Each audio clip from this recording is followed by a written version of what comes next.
Okay, and I think we are live. Hey, this is Patrick from the Poison Pen Bookstore in Scottsdale, Arizona, and it's a real treat and an honor to have Michael Farris Smith with me today, talking about his absolutely killer new book, Salvage This World. And welcome, Michael. Thanks, Good to see you. Patrick. Yeah, thanks for having me. I appreciate your support and the support of the store over the years. It's been nice. Absolutely. I think I first became aware of you when the book Rivers came out, Yeah, and just fell in love with that book and have been following your career closely ever since. thank you. Just a remarkable body of work you're building, and very and a varied body of work. I like how you go in completely different directions each time. Yeah. Uh, I got asked this past weekend actually, like kind of what are you most proud of? And that's a hard thing to answer. I think I'm really most proud of the fact that I'm still here. But I do think that 7 novels now, and I think you can have really different conversations about every one. And that's something I kind of, I take a little pride in. For whatever reason, that's the way it's worked out. So I'm pretty happy about it. right, absolutely. And we'll kind of dip back into the past and talk about some of those books as well. But let's just, because there's so much to talk about with this new book, Salvage This World. It's set in, you don't really specify when. You get the sense that it's in near future, maybe a couple of years ahead of us. And we're in permanent storm season. Yeah, that's a good way to put Can it. you talk a little bit about what inspired this particular book? Did you start off with an image? You hear authors Yeah. often say there was a particular image that got Right. me going. Yeah. Well, that's pretty much exactly how I work. And I could say that about every novel. I think what you see in the opening pages is the thing that just kind of sticks in my head that I can't get rid of, that I start chasing down. There was that in Salvage This World. I mean, I think I had the first sentence of this novel written actually for probably a couple of months. And it was just kind of sitting there. Um, this image of this woman standing staring at thunderclouds with a kid on her hip and the wind blowing and dust in her hair. um, Something just grabbed hold of me of that image. So that was my just jumping off point, who she was and what she was doing and what kind of trouble they might be in.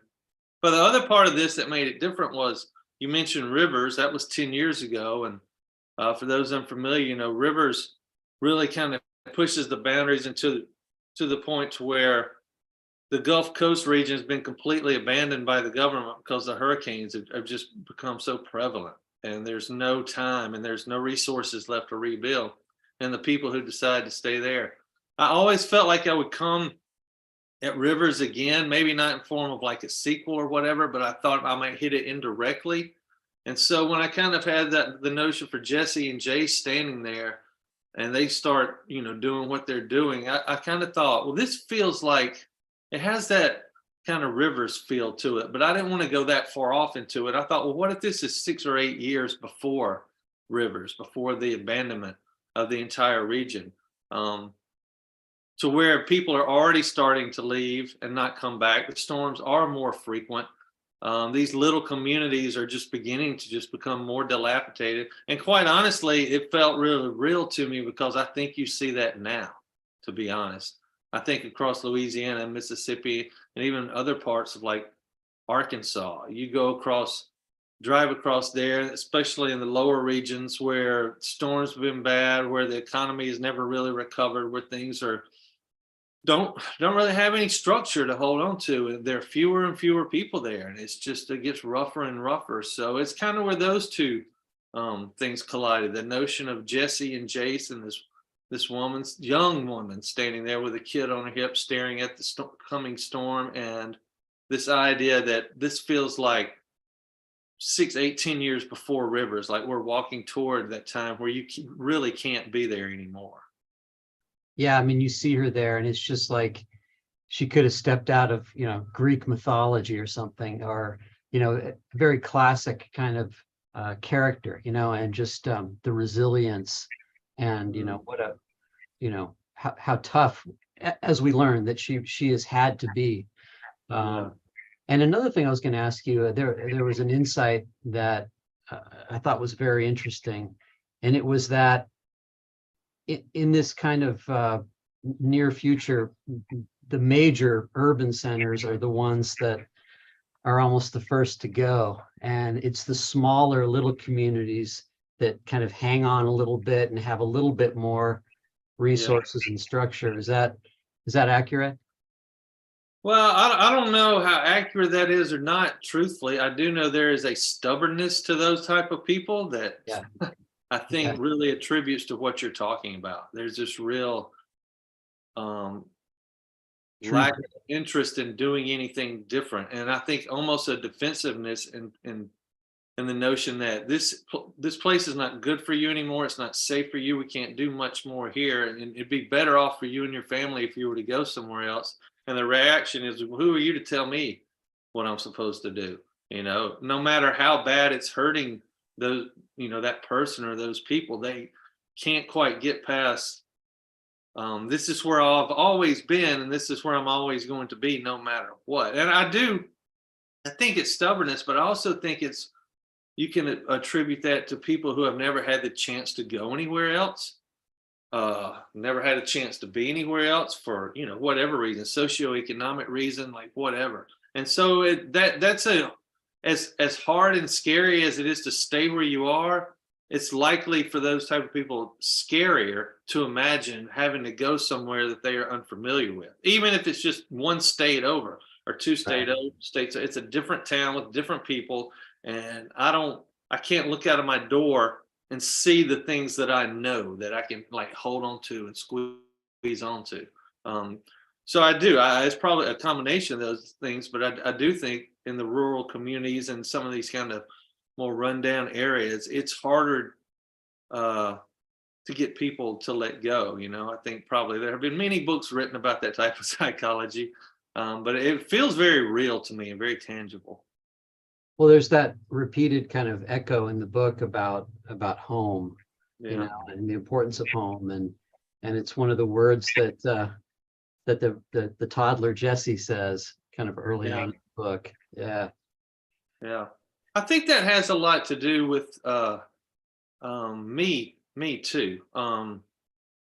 My notions of home have been all over the place throughout my adulthood. You know, I've moved around a lot, which involved also getting away from Mississippi and getting away from the country for a while and living abroad. And then even as a kid, South Mississippi was kind of my home, but my dad was a preacher, so we moved around a lot. You know, we were never in the same community very long. It was always just like a couple of years here, a couple of years there. So like, even now when people ask me where your home is, I just say like, or where are you from? I just say Mississippi, because it's hard for me to really like name a particular town or place that I really feel like I spent enough time there to where it's home. You know, there was a town where I went to high school, which is probably the place that's alluded to the most and is in all of my biographies. But even then, as soon as that was over, I was gone from there.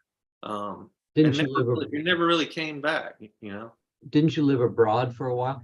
I did. Right after college, I left and lived in Switzerland and France for Oh, wow. several years, you know, and that was a big deal for me to kind of step back and see things from a more distant perspective. So the notion of home for me has always been kind of shifting, I think, you know, and I think that does come out in my work. I don't think it's anything intentional, but when I kind of finish something and I kind of look back on it, I'm like, you know, these characters are really looking again for that place to land, and I'm not sure they're going to be able to find it. And I think a lot of that probably has to do with my own emotional makeup when it comes to the notion of what home is. Right. Now, before I forget, my friend and coworker here, Bill, who's also a big music fan, we were talking before we got started about your guitars there. He wanted to know about, you know, the Mississippi, the music, you know, the blues music that comes from there, and specifically the great label Fat Possum, and if you're familiar with them and if you like some of that kind of stuff. Oh man, absolutely. You know, one of the cool things about being in Oxford is that I'm really close to the Delta now. You know, when I was hanging around in South Mississippi, and I lived over in the northeast part of the state before. It was a haul to get to the Delta, but I've actually become friends with Cedric Burnside here Oh, over the really? last few months too, and that's just He's the drummer and right? yeah, and the Burnside family, RL Burnside and those guys. But Cedric's, he was playing drums for them, Yep. traveling around the world when he was like 15 years old. Cedric was. I saw him and RL what is it, Kenny Brown? Kenny, who's the guitar player? Kenny something? Yeah, it's Kenny. I don't know his I last think name. it's Brown, maybe Yeah. Kenny Brown. I saw him here in Phoenix at the Rhythm Room, and I feel so fortunate to have been able to see RL. Yeah, that was it's great. legit, man. But the juke joints are dying, a little bit. There's only a handful left, so Junior Kimbrough.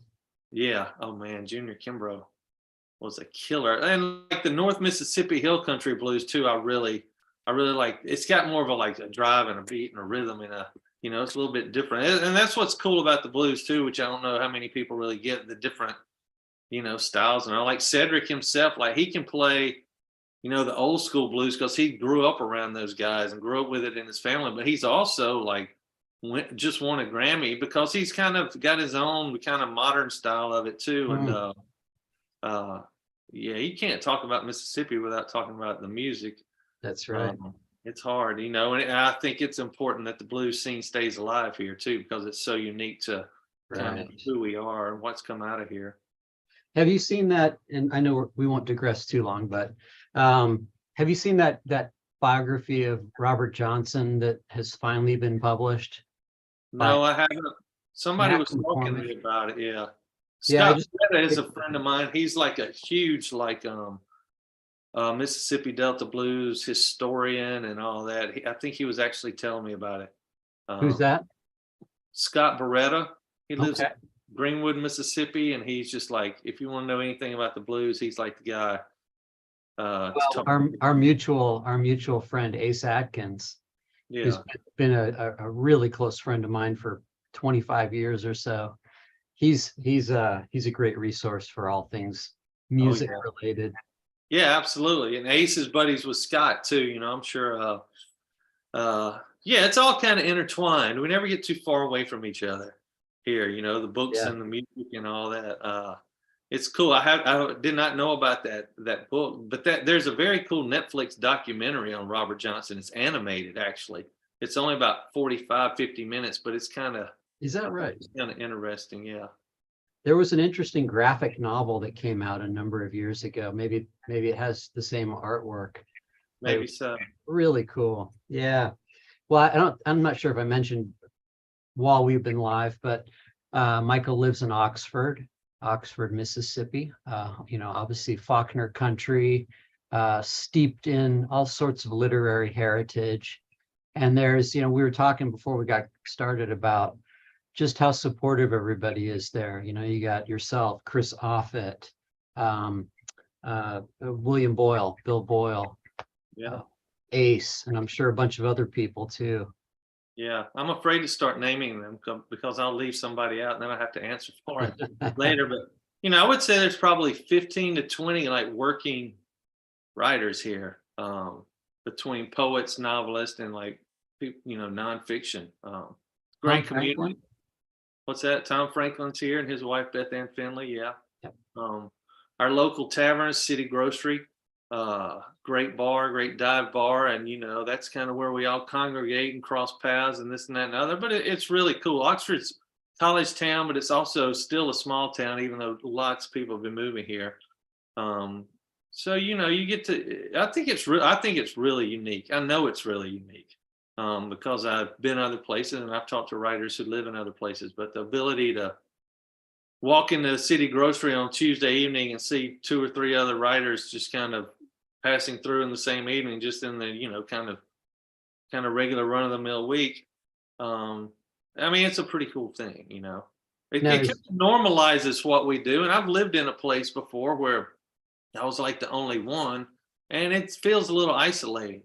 It can feel a little, writing is kind of an isolating thing anyway. So to be able to live in a place where you can feel kind of normal about what you do through the other people who are there, plus also having a great bookstore too, like Square Books, I think it really adds to the dynamic and to the motivation of it all as well. That's great. And it's cool that everybody kind of supports each other. And, Yeah. you know, yeah, I'm sure you probably turn up for each other's events and Oh yeah, that's the fun part, man. To show up yeah, and heckle applaud each other. applaud the other person, and buy drinks so that they'll buy drinks for you one day. Right, right. Um, well, let's see. Let's get a little bit deeper into this book. I need to ask you about, can you mention sort of the main players? You got Jessie and her young son, is it Jace? Jace, yeah. Jace, and she's in that opening scene, finds herself on the run. Can you kind of do the basic setup and then we'll dig a little bit deeper into it? Yeah, like I said, I had that opening passage of Jesse and Jace just written. It was just a sentence that came out of me one day where I was just maybe sitting at home, and I wrote it down and I just left it. But I always kind of thought that's gonna be something.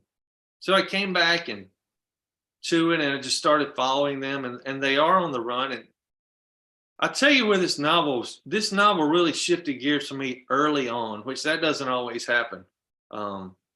But on about that end of chapter 2 or maybe chapter 3, those first few little short chapters where she's trying to get away from the people who kind of came after them, and she's trying to figure out what to do because Holt, Jace's father, she's been gone for 11 days. So again, that's why she's running, and she knows whoever's after her has probably done something with him. She's grabbed these keys that he always told her to grab if you have to take running, because they're very important, even though she didn't really know what they were for. But she stops, and she's staring at this gas station. She's staring at this payphone. She has no idea what to do. And I didn't really know what she was going to do either. And she just walks over to it and drops a quarter in. And when she, picks up the phone and she hears an answer on the other end, she says the word daddy. Like, that really hit me hard because I wasn't expecting it. And the other reason is I have 2 daughters of my own. Mm. I've never written about father-daughter relationships before. And when she said that, it kind of scared the hell out of me, because I knew she was estranged from him, and I knew there was a tremendous story there. And it really did. It frightened me a little bit and made me really nervous about diving into that. And I almost backed away from it. But I've learned, and I learned this a long time ago, that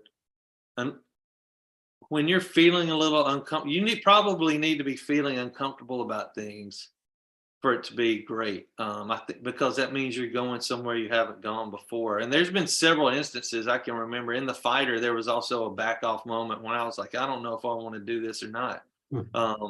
Same thing with Desperation Road. And there was certainly a couple of those in Rivers where I'm like, this is getting out of hand, and I don't know, this is a road I want to go down. But then, like, I realized I was out of my comfort zone, and I was dealing with things emotionally that I hadn't probably dealt with before as a writer in terms of presenting a story. And that, to me, is like the sign, like, well, this is it then. That's what you need to be chasing after to see how it goes. David Bowie has this great comment about that, about as an artist, when you're out in the ocean, you can barely touch, your toes are barely touching the sand as the waves. Well, when the waves kind of pick you up and carry you, and all of a sudden you can't touch anymore, that immediate like nervousness and discomfort and like wonder that you feel when you can't touch anymore and you're just kind of adrift. He goes, that's when you get there as an artist, you're just about in the right place. And that's always made a tremendous amount of sense to me. When Jesse picked up that phone and said daddy, I was like, it immediately struck me like, okay, so this is what this is going to be about, and you just got to embrace it and go with it. And I think anybody who's had a teenage daughter would be scared of it for the same reasons. So yeah, those are the players, with Holt involved too, who finally shows up. But I knew early on it was going to be a story about a father and a daughter, and that both excited and horrified me at the same time. But I'm really happy and proud of how it turned out. It's amazing. Now that you mentioned, well, I've never heard that Bowie story, which is really something.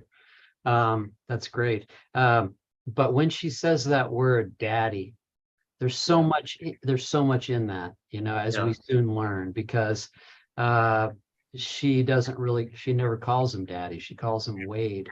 Yeah. And you you get a sense of her vulnerability there. Right. And so we learned, folks, this isn't a spoiler. We learned this very early on. Wade's wife, Rebecca, is that her name? I can't. Yeah, Rebecca dies in childbirth. And so, you get the sense, A, of how much he loved her, Rebecca, and how, he's forced to raise a daughter and he doesn't know what the hell,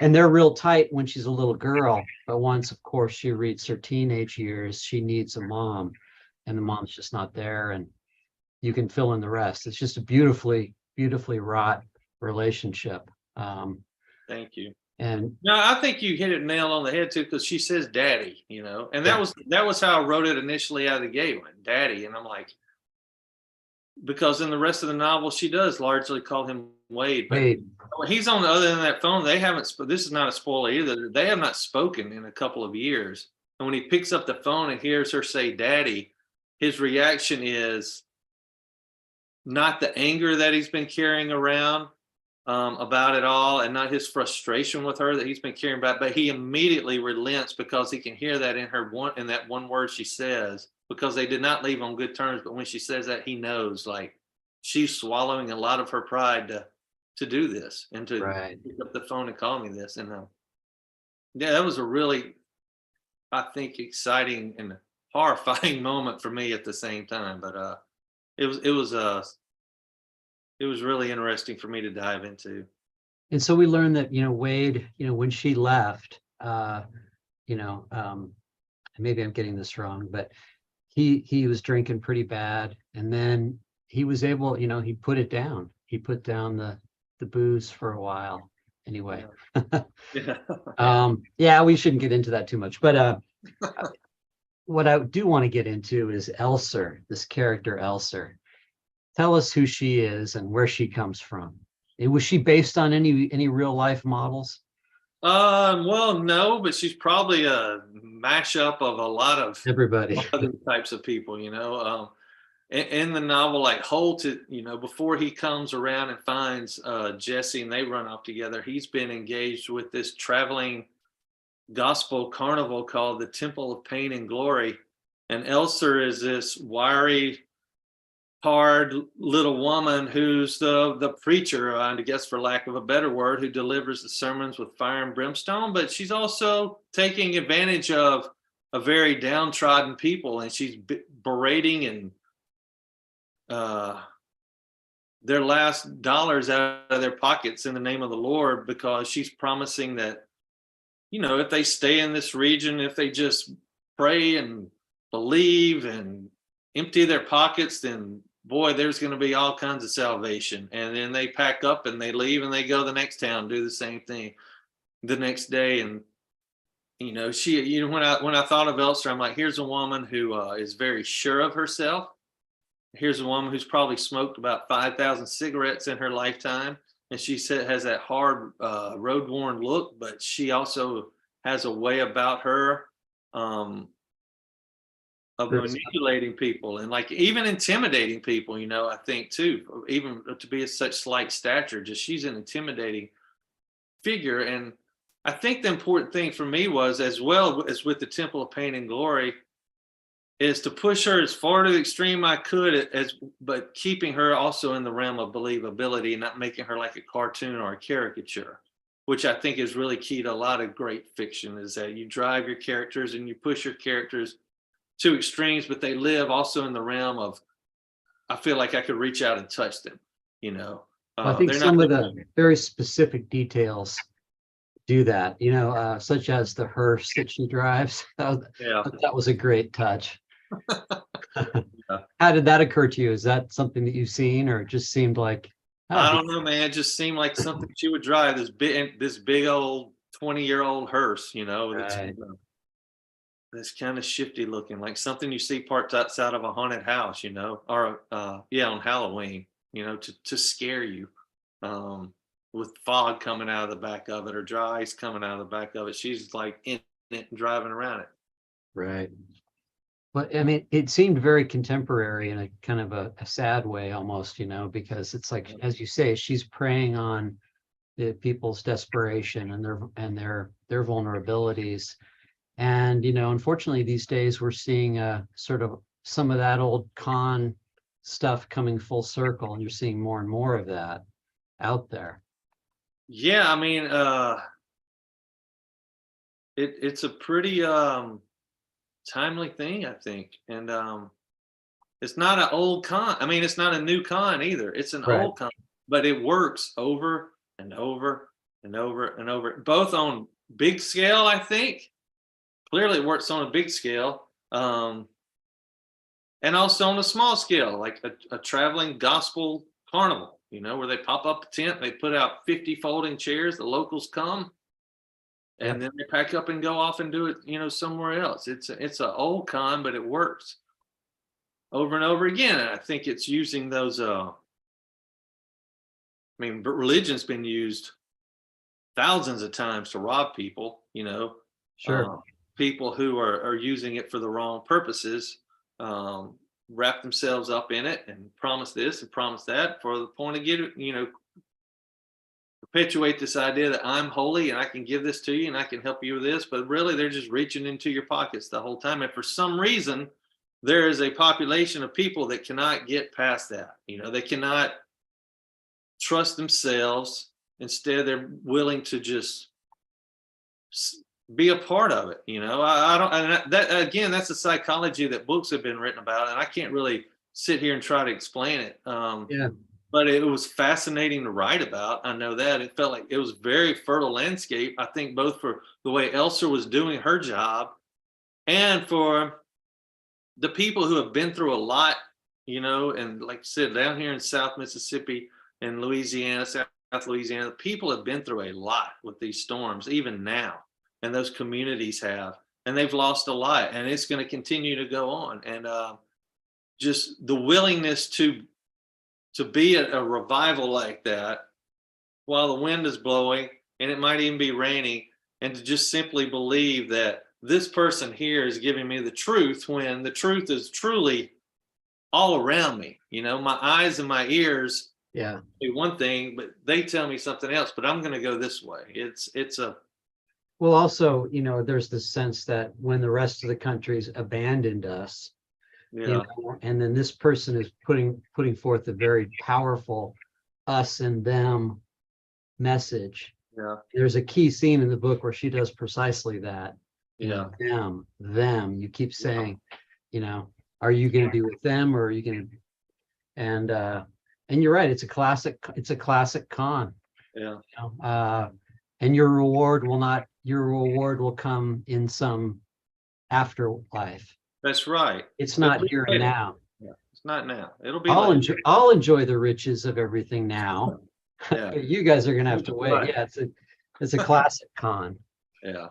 Yeah, and you see it with you know, some of those you know, the Branch Davidians, Jonestown, Yeah. and I thought a little bit of Amy Semple McPherson, Yeah. and that kind of thing. And it was interesting. I thought that you made her you know, made it a female. Yeah. Yeah. You know, too, that kind of goes back to I didn't want that character to be the same old thing. You know? Right. And I think that's important for storytelling. I mean, clearly, this is nothing new either. I'm not you know, telling anybody anything different here, but it's important for storytelling that, you know, because that that character could have been a caricature very easily, right? So how do I take this character that I believe I want in this novel and make it something we haven't quite seen, you know, just yet? How can this character be different? And I think making her a rough, hard little old woman, you know, with a cigarette hanging out of the side of her mouth, driving a big black hearse, and basically pointing and telling people what to do, and them nodding and doing it, gave her a lot of dynamic and dimension, I think. And I think it made her unique. I hope it made her unique. I'm just looking on Facebook, and sorry, folks, I'm writing solo here, so I'll try to pay attention to the comments and everything. But yeah, Robin, a friend who watches a lot of our live streams, she wants to know, would you feel comfortable reading the first paragraph to us? Yeah. Let me find the book. All right. There you go, Robin.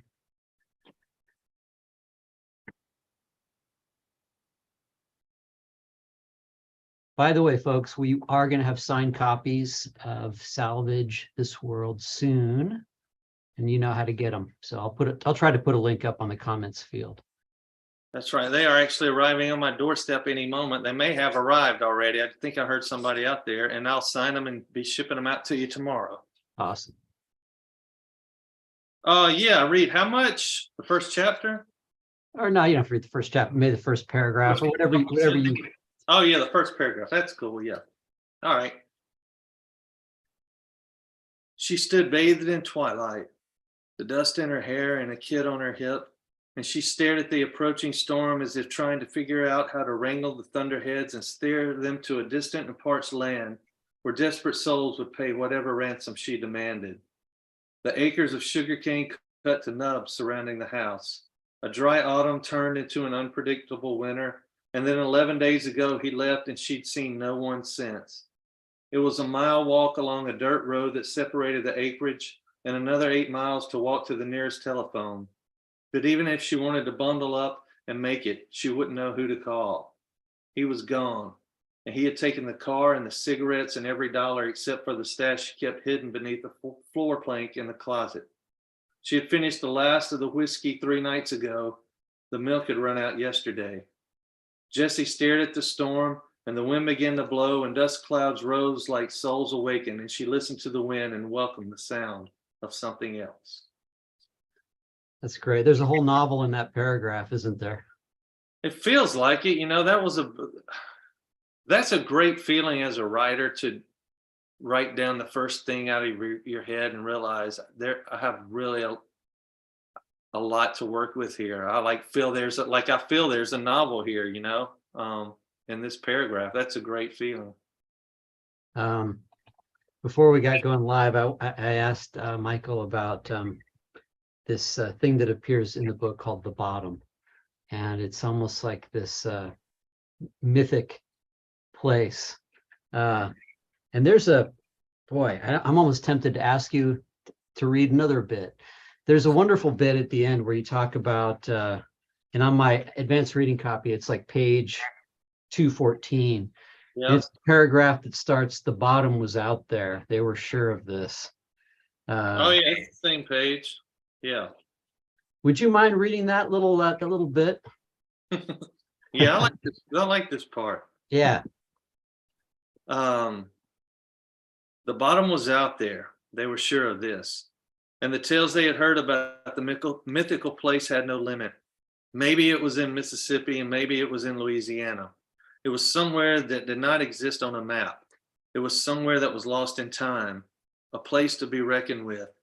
It was a haunted and ghoulish settlement of old graves that had been pushed to the surface from 100 years of flooding, and the caskets lay broken and open as the dead walked in the night, looking for a dry place to rest.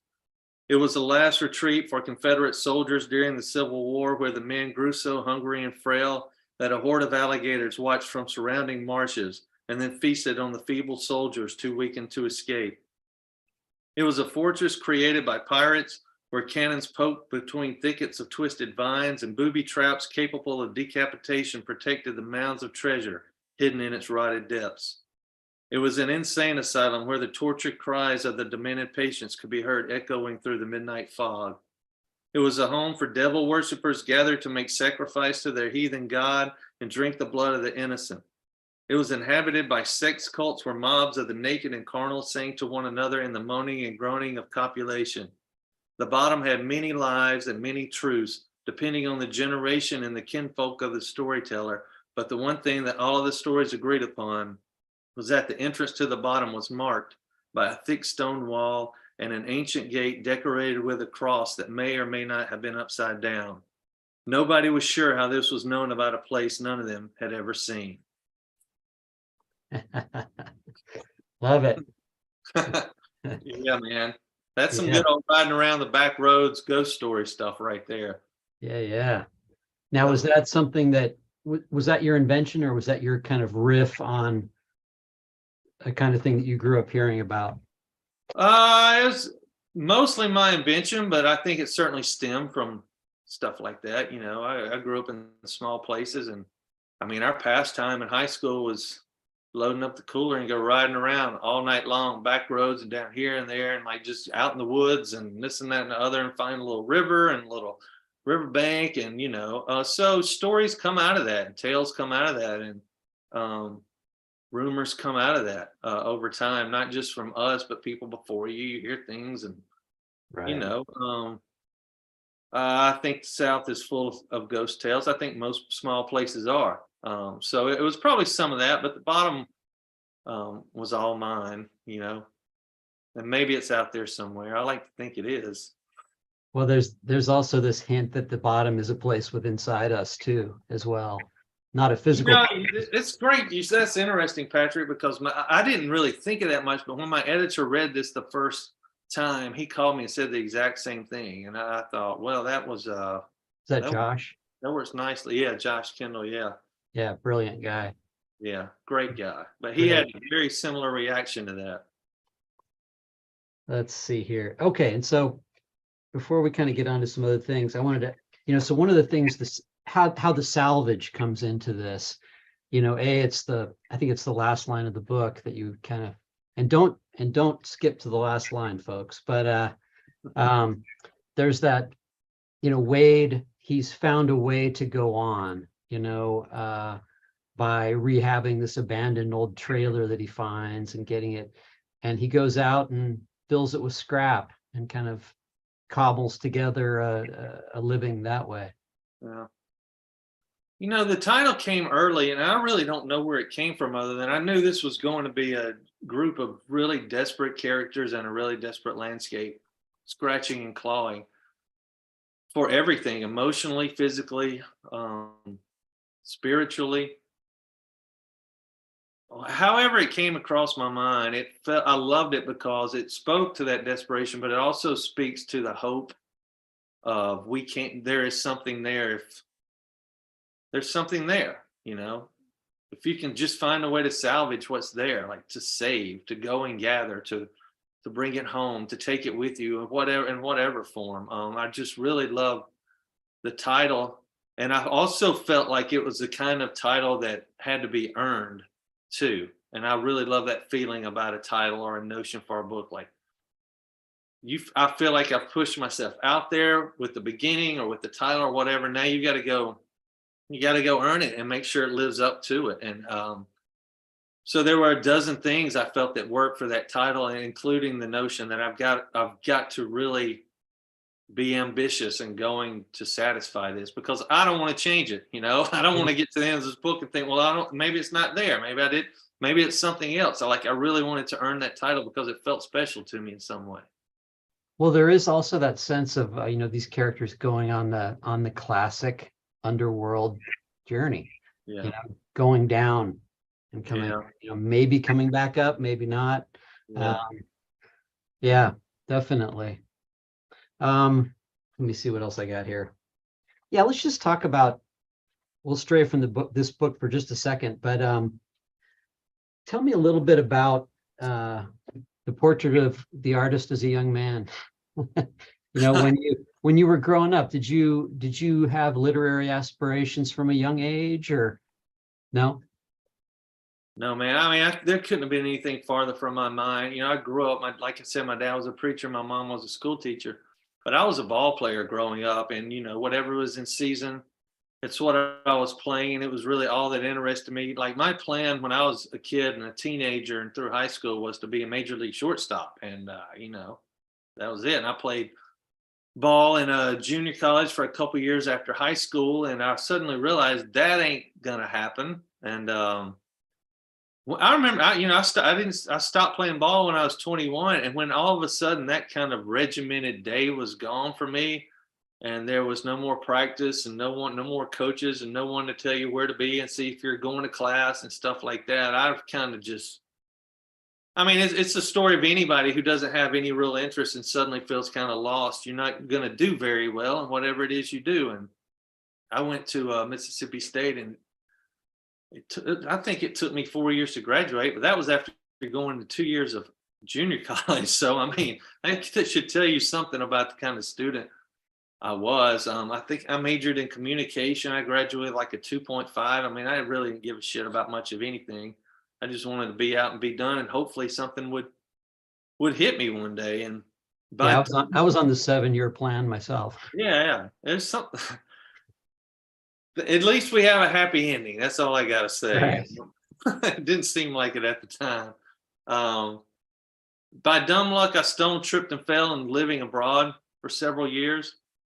And when I was doing that, I started reading for entertainment for really the first time in my life because of the language gaps. And in Europe, in Switzerland, France, and wherever I was, I saw people reading on the trains. They were reading in the cafes. They were sitting in the park. Like a lot of people had books with them. And I thought, okay.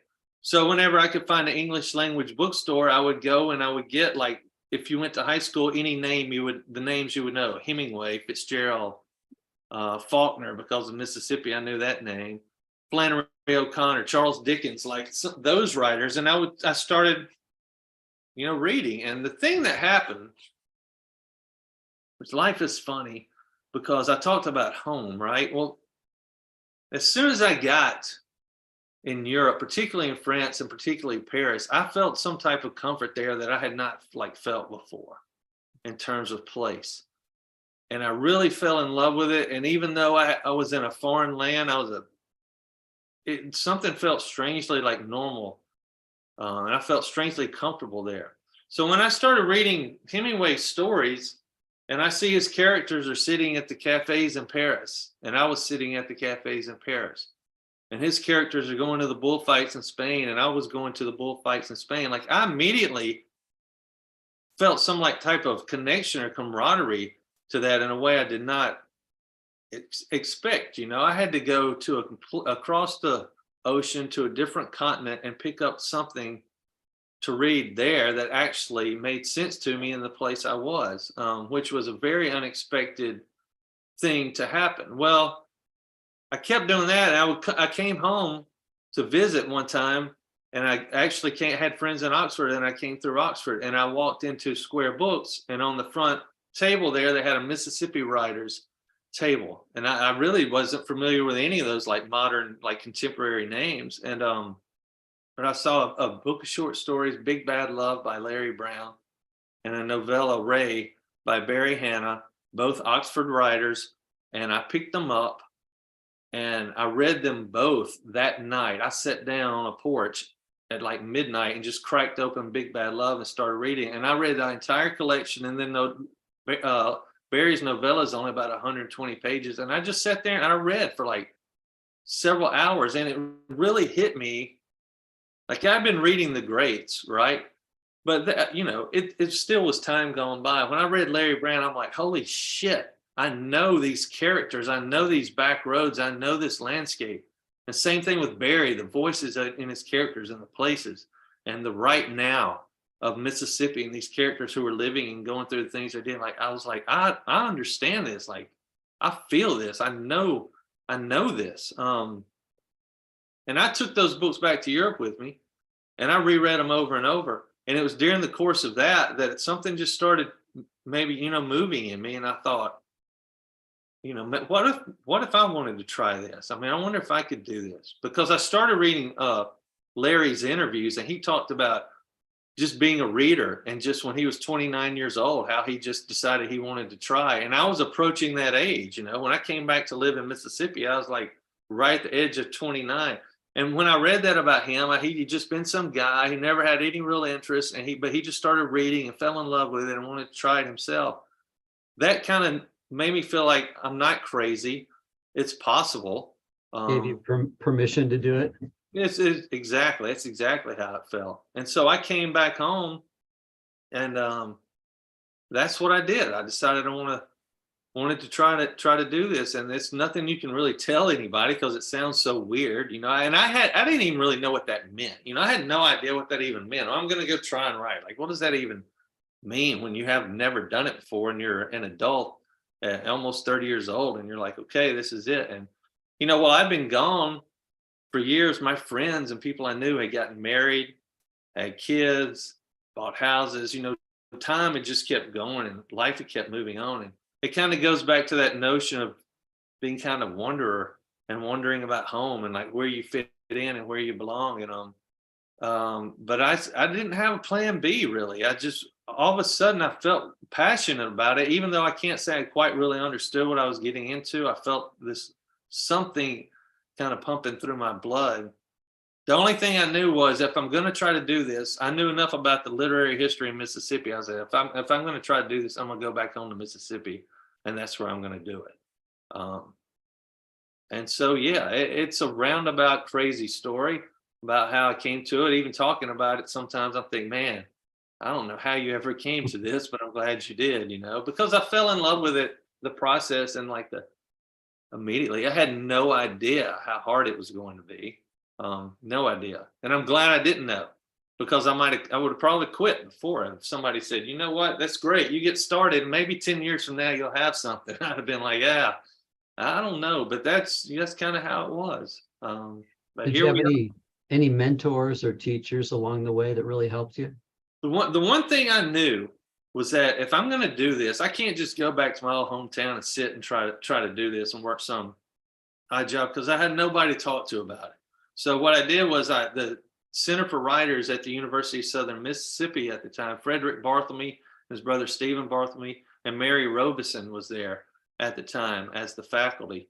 And I went over, and when I say I begged them to let me in, like I didn't have any writing samples. I had a shitty GPA from undergrad. I just told them about who I was, where I'd been living, what I've been doing, and how I'd come to this. And just, if you would just give me a chance, I think I can do it. And I'll never like make you say, oh, we should have never let him in the program. And they did. They let me in. And Stephen Barthelme in particular was a tremendous influence on me, because he really, like, even at that stage, he saw like what my sentences were like and kind of where I was coming from. And he really pushed me in that direction. He didn't try to make me into another writer or somebody who wrote like him, and he really challenged me. And he was also a great line by line editor. He wouldn't just talk about the story, but he would also tell me why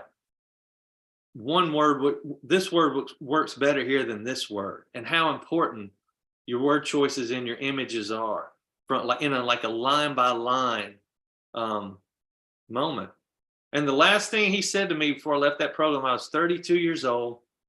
I had actually somehow managed to publish a couple of stories in literary journals at that time, and I was scared to death to be leaving that program and not having that kind of community to depend on anymore. And I was sitting with him in his office, and I had been in his short story class that he was teaching, the reading class, and he had a stack of books on his desk. And I remember he looked at me, he goes, let me tell you what your problem is. He goes, you're just trying to be the best writer here at Workshop.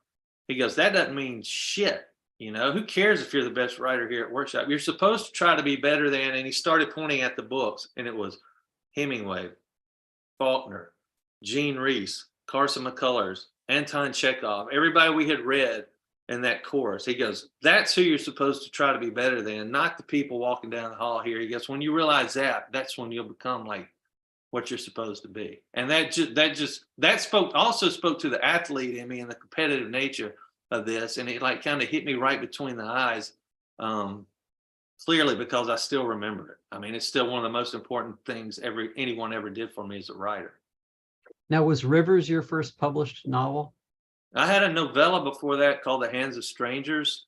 It's published by a little tiny press in North Carolina. And then Rivers was the first novel. Is that novella still in print? Yeah, Blair Publishing. I'll have to pick up a copy of it. Reissued it a few years ago. And yeah, it's a great little, and it's set in Paris too. I started, it was a short story I had published that was set in Paris, but it was a short story I always felt like there was more to. And I sat down and just started a chapter 2 after that, and it ended up becoming my first publication.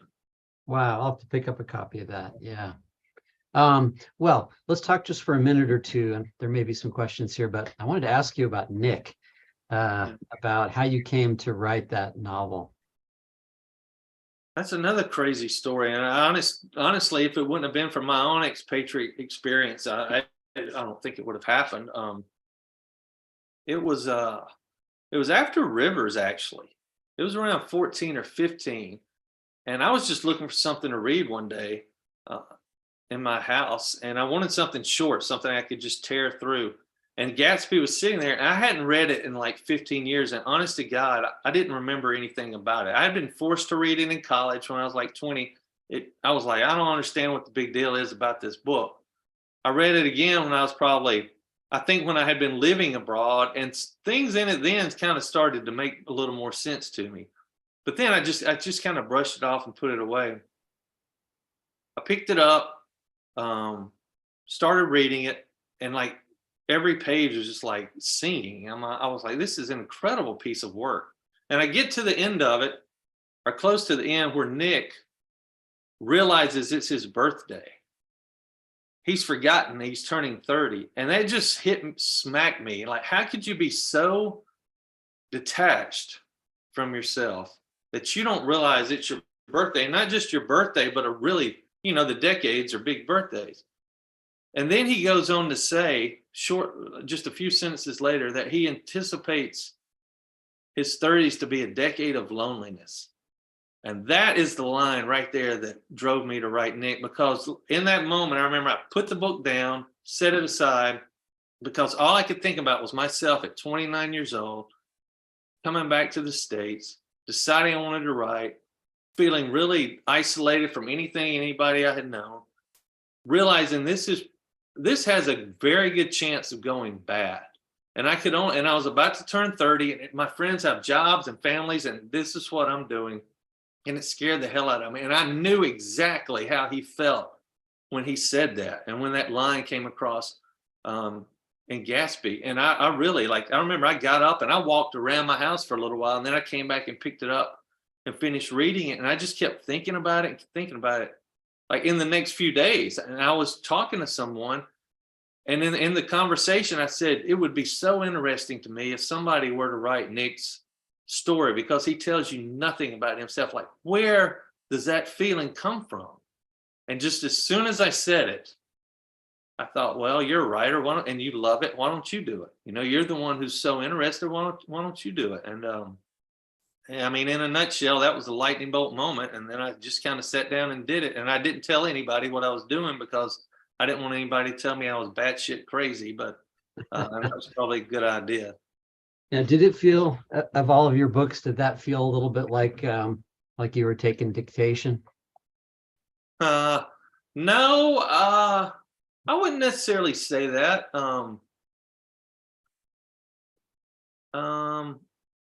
That is a book that I think I really got to dive into a part of myself that maybe I haven't quite with the others, just because of my own experience of being in another place and kind of coming back around to yourself, if you know what I mean. Like when I left to go to Europe at 24 and I came back at 29, it was like one person left and a different person came back. And I saw a lot of that in Nick, like where he was when he was 20 at Yale.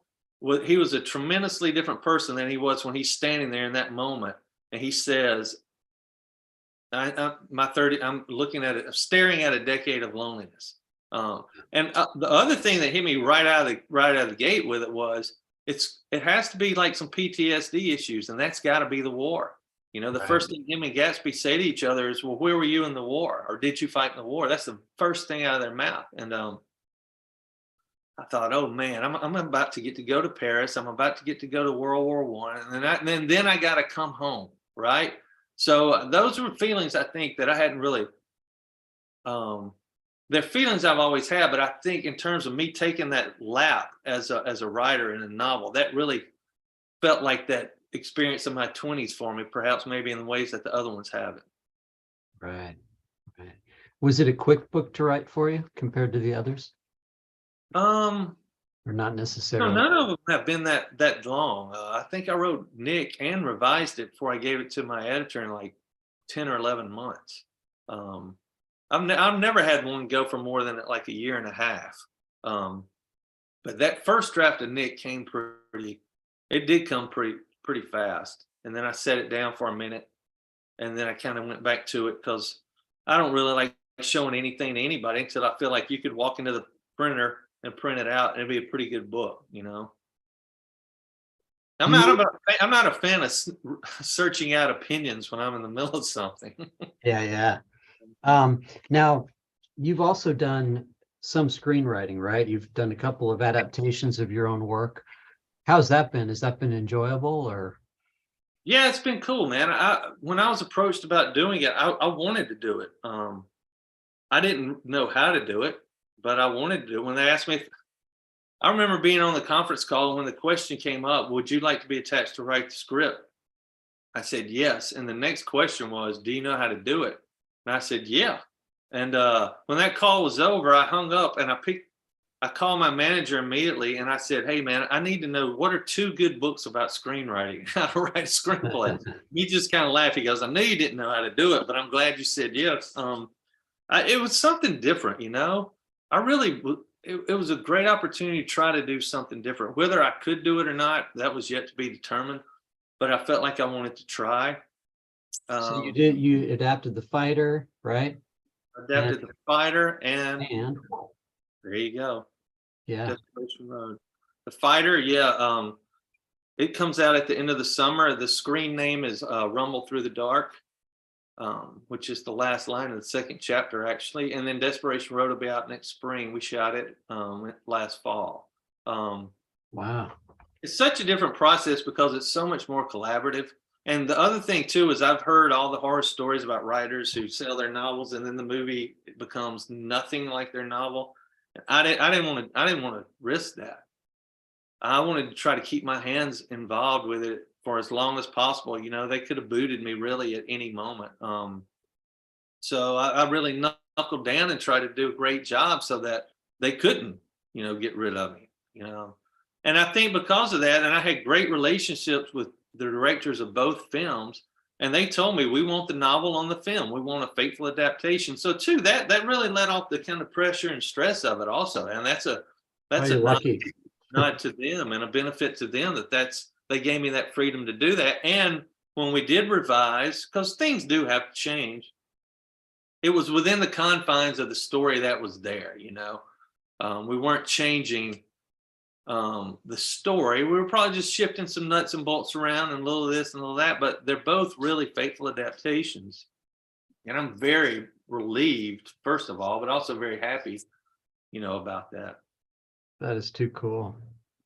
Any actors that we might know and with the movie? Yeah, Aaron Eckhart played Jack Boucher in The Fighter, and he is tremendous. I think when people see him, you know, like when people saw The Wrestler and Mickey Rourke, and it was like, yeah, great role movie for him and really surprised people. Eckhart is the same way in The Fight. I mean, what he put into Jack Boucher was tremendous. He came out to the Delta and we put him up. He lived in a cabin in the Delta for a couple of months so he could listen to people talking and get familiar with the landscape. And like, he went like full method, you know, adapted a certain walk and a certain accent and a certain way of moving with the pain, you know, that Jack deals with so much in The Fighter. Like he really, I can't wait for people to see what he did. Bella Thorne plays the tattoo carnival gal in The Fighter in Rumble, and she did a tremendous job. Big Mama Sweet was Marianne Jean Baptiste, and she is an Oscar Award nominee, and she was incredible, you know. Desperation Road, Garrett Hedlund plays the lead. Mel Gibson actually plays his father in it. Really? And Willa Fitzgerald, an actress I didn't know at the time, but she's great. She's been in some cool TV shows. She plays Maven in Desperation Road. Great. Fantastic job, you know, all of them. Wonderful. Yeah. We'll wrap it up here, but a question has come in. Robin would like to know, with your mom being a teacher, did you grow up with books in your home? Was reading and imagination part of everyday life? Yeah, there were books in our home, you know, but I tell you what, when I think about my imagination being stirred as a kid, it was from church and it was from Sunday school lessons and the stories from the Bible. I remember I had a Bible that was animated. So like when you got to Daniel in the lion's den, there would be an illustration of Daniel sitting in the lion's den, and Moses standing there with his arms outstretched, parting the Red Sea. Those stories, Bible stories, are so there's a couple things. One, they're really short. You know, if you look up a story in the Bible, it's about yay long. Right. That's probably a big one, a long one. So they get right to the point. The images in them are tremendous. I mean, as a kid, imagining a burning bush that you're having a conversation with, what a fantastic image. You know, a crown of thorns, you know, a guy leading his people to the sea and raising his hands, a God parting the sea, and the good guys run through, and when the bad guys run through, it collapses on them. Jonah the whale. Yeah, Jonah and the whale, you know, just one after another. These stories are filled with The art. tremendous images, heart and soul, and they're also filled with things like failure, redemption, perseverance, courage, hope, loss. I mean, it's thematically speaking. I kind of feel like I'm talking about my own work sometimes, but like those were the stories that really stirred my imagination.